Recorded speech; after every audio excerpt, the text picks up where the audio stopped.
Second world war में लाखों कैदियों को टॉर्चर सेल में डाल दिया गया था। वहाँ उन्हें बुरी तरह टॉर्चर किया जाता था। उन्हें वहाँ फिजिकल और इमोशनल दोनों तरह से टॉर्चर से गुजरना पड़ता था। उन्हें अकेलेपन से भी गुजरना पड़ता था। कैदियों के सामने उनके दोस्तों की मौत हो जाया करती थी। उन्हें अपने दोस्तों और रिश्तेदारों को मरता हुआ देखना पड़ता था। ऐसे में कैदियों को ये लगने लगा था कि उनका भी मरना अब पक्का है। ये सब देखकर कैदी इमोशनली बहुत डिस्टर्ब हो जाते थे, बर्दाश्त नहीं कर पाते थे और वो सदमे से ही मर जाते थे। सेकेंड वर्ल्ड वॉर में कैदियों को रखने के लिए कई कैंप्स बनाए गए थे। उन्हीं कैंप्स में से एक कैंप में बंद थे psychologist doctor Victor Frankl. Victor उन कैंप्स में 3 साल तक रहे। उन कैंप्स में उन्होंने जो भी देखा, जो भी एक्सपीरियंस किया, जो भी टॉर्चर सहे, किसी को मालूम नहीं था कि वो इसके बारे में एक किताब लिख देंगे। उस किताब की करोड़ों कॉपीज बिक जाएंगी और कई भाषाओं में वो किताब ट्रांसलेट हो जाएगी। उन्होंने किताब लिखी जिसका नाम था मैन सर्च फॉर मीनिंग। अभी जो कोरोना क्राइसिस चल रही है, आप घरों में बंद हो, बोर हो रहे हो, अच्छा नहीं लग रहा है, तकलीफ हो रही है, तो आप अपनी इस तकलीफ को ज़रा इन टॉर्चर सेल्स के फ़ोटोज़ से एक बार कंपेयर ज़रूर करना। इससे मुझे पक्का यकीन है कि आपको अंदाज़ा हो जाएगा कि हमारी तकलीफ़ इन टॉर्चर सेल्स की तकलीफ़ के मुकाबले कुछ भी नहीं है।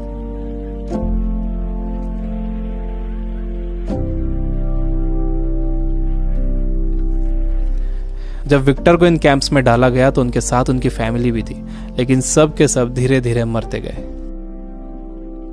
विक्टर एक इंसिडेंट बताते हैं। उनके साथ एक कैदी था। उसने फरवरी महीने के आखिर में एक सपना देखा। उसने विक्टर को बताया कि कल रात उसने एक सपना देखा था। सपने में एक आवाज़ गूंजी कि मुझसे जो पूछना है पूछो। तो मैंने उससे पूछा कि हम इस कैंप से बाहर कब निकलेंगे। तो उस आवाज़ ने कहा कि 30 मार्च को तुम लोग बाहर निकल जाओगे। इस सपने के बाद उस कैदी को पूरा यकीन हो गया था कि वो 30 मार्च को रिहा हो जाएगा। मार्च का महीना शुरू हो गया। वो एक एक दिन गिन रहा था। धीरे धीरे दिन निकलते गए। जब मार्च का महीना ख़त्म होने आया तो उस कैदी को ये दिखने लगा कि वो रिहा नहीं हो सकेगा। 29 मार्च को वो बीमार पड़ गया और 30 मार्च को वो मर गया। ऊपरी तौर पर तो ये लग रहा था कि उस कैदी को कोई बीमारी हुई है जिससे वो मर गया, लेकिन विक्टर जानते थे कि वो कैदी किसी बीमारी से नहीं मरा था, बल्कि नाउम्मीदी से मरा था। उसके मरने की वजह थी उम्मीद का ख़त्म हो जाना, होप का ख़त्म हो जाना। Biggest lesson of this book, इंसान को तकलीफ़ें नहीं मारती हैं, इंसान को धोखा नहीं मारता है, इंसान को चैलेंजेस नहीं मारते हैं, इंसान को नाउम्मीदी मार देती है। जिस इंसान के अंदर आने वाले कल की कोई उम्मीद नहीं होती, कोई ख्वाब नहीं होता, वो इंसान भी नहीं रहता। विक्टर ने गौर किया कि कैंप में ज़्यादातर मौतें क्रिसमस और न्यू ईयर के बीच में हुई थी, क्योंकि लोगों को उम्मीद थी कि क्रिसमस आ रहा है, न्यू ईयर आ रहा है, हमें रिहा कर दिया जाएगा। लेकिन जब ऐसा नहीं हुआ तो उनकी उम्मीदें टूटी और वो मर गए। जब भी किसी इंसान की उम्मीदें ख़त्म होती हैं तो उसका इम्यून सिस्टम कमज़ोर हो जाता है, और जब किसी का इम्यून सिस्टम कमज़ोर हो जाता है तो वो किसी भी छोटी मोटी बीमारी से मर सकता है।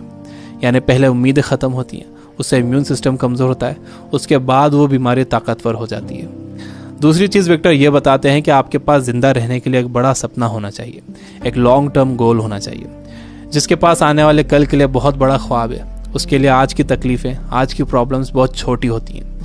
जब किसी का बिलीफ बड़ा होता है, किसी का कॉन्फिडेंस बड़ा होता है, किसी का सपना बड़ा होता है, किसी का कमिटमेंट बड़ा होता है, तो उसके सामने आने वाली क्राइसिस, प्रॉब्लम्स, तकलीफ़ें सब छोटी हो जाती हैं। हम कोरोना वायरस की क्राइसिस से घर में रहकर मुकाबला कर सकते हैं। आपको अपनी सुरक्षा करना है, लेकिन इससे घबराना नहीं है। आपको अपनी उम्मीद को ख़त्म नहीं होने देना है। विक्टर कहते हैं कि जब कोई प्रॉब्लम या बीमारी आती है तो आपकी बॉडी कमज़ोर पड़ जाती है, लेकिन आपका माइंड बहुत पावरफुल है। आपको इसे कमज़ोर नहीं पड़ने देना है। आप रोज़ टीवी देख रहे हो, आप बुरी न्यूज़ सुन रहे हो कि इतने मरे, इतने बचे, इतने सीरियस, यह आपको मेंटली वीक बना देगा। आप मेंटली वीक हो जाओगे तो आपका इम्यून सिस्टम भी कमज़ोर हो जाएगा, जिससे आपका बीमार होने का खतरा बढ़ जाएगा। विक्टर कहते हैं कि वो 3 साल इन कैंप्स में इसलिए जिंदा रह पाए क्योंकि उनके पास कल के लिए बड़े सपने थे, विल पावर थी, उन्हें ये किताब लिखना थी। तो वो सारी प्रॉब्लम्स, सारी तकलीफें उनके सपनों और इरादों के आगे छोटी पड़ गई और वो इन सब से बाहर निकल गए। तीसरी चीज़ जो विक्टर ने ऑब्जर्व की थी वो ये कि जब इंसान के सामने कोई प्रॉब्लम आती है तो वो उसे कैसा मीनिंग देता है।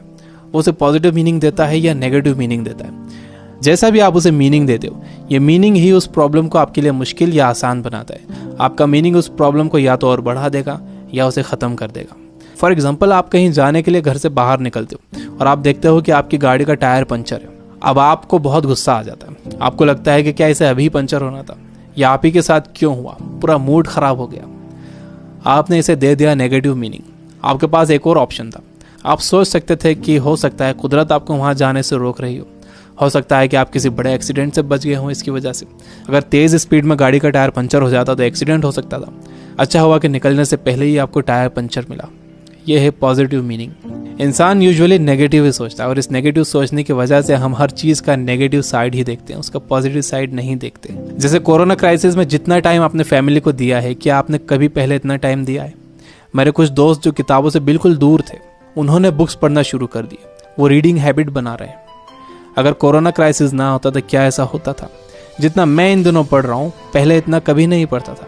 जितनी सफाई लोगों ने रखनी शुरू कर दी है, पहले कभी नहीं रखते थे। बार बार हाथ धो रहे हैं, अच्छी तरह हाथ धो रहे हैं, सोशल डिस्टेंस मेंटेन कर रहे हैं, किसी लाइन में लगे हुए हैं तो दूर दूर खड़े हो रहे हैं। आसमान साफ नजर आ रहा है, हवा साफ हो गई है, समंदर का पानी साफ हो गया है। ऐसा लग रहा है कि नेचर ने जैसे रीसेट बटन दबा दिया। हमें ये पॉजिटिव साइड्स भी सोचना चाहिए। जब तक आपके पास नेगेटिव मीनिंग है, आप उस क्राइसिस से डील नहीं कर सकते। हर प्रॉब्लम उसके साथ एक इक्वल अपॉर्चुनिटी भी लेकर आती है।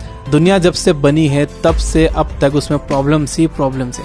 अगर ये प्रॉब्लम्स नहीं होती तो हम यहाँ तक ग्रो नहीं कर पाते। सबसे लास्ट में विक्टर कहते हैं कि आपसे सब कुछ छीना जा सकता है, आपकी धन दौलत, घर, गाड़ी, बीवी, बच्चे, माँ बाप, दोस्त, सेहत, लेकिन एक चीज नहीं छीनी जा सकती, वो है आपकी पावर ऑफ डिसीजन। आपसे फैसला करने की ताकत कोई नहीं छीन सकता। अगर आप सिचुएशन से घबराकर फैसला करते हो तो वो सिचुएशन आप पर हावी हो जाएगी, लेकिन अगर आप सिचुएशन के हिसाब से खुद को बेहतर बनाते हो और डिसीजन खुद लेते हो तो आपकी जिंदगी बदल जाएगी। दुनिया में इससे पहले भी कई बीमारियां आई हैं जिससे करोड़ों लोगों की मौत हुई है। उसकी वजह ये थी कि लोग अवेयर नहीं थे, उनके पास इन्फॉर्मेशन नहीं थी, इन्फॉर्मेशन लेट पहुंचती थी, बीमारी से डील करने के साधन नहीं थे।